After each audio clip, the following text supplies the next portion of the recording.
Minecraft Java 1.21.5 changed how Nether Portal works, and this broke a lot of technical builds like this popular Nether Portal-based chunk loader by Dark.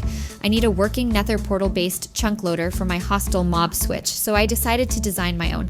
The tutorial starts in less than 10 seconds and the timestamps are here for the other parts of this video. Consider following my channel so you don't miss any updates to my builds. Here's the material list, but you may need more building blocks depending on the terrain on the nether side. You will also need to build this inside a single chunk for reliability. I will not be talking in this build so you can concentrate in the block placements, and I will just add labels for my comments.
That's the end of the tutorial. We now have to answer some possible questions in your mind. Why not just use a very simple loop of rail tracks with a few minecarts going back and forth across dimensions? I have tried that, and minecarts can get stuck on world reload. I also need a switch to turn it off, and while you can turn off a loop of rail tracks, minecarts stuck in the other side may not be available to you to even restart the contraption. I personally needed a machine that I can control from blocks away with a press of a button. Will this reload automatically on world restart? If you close a single player world and reopen it, this will not reload automatically, just like the other previous Nether Portal-based chunk loaders. You need an Ender Pearl stasis chamber in the same chunk to let this reload automatically. Why not use a simple Ender Pearl stasis chamber as chunk loader? I have many reasons, but here's the top 2. 1, I need to power this thing on and off from a distance. Ender Pearl stasis chambers need to be restarted manually by a player.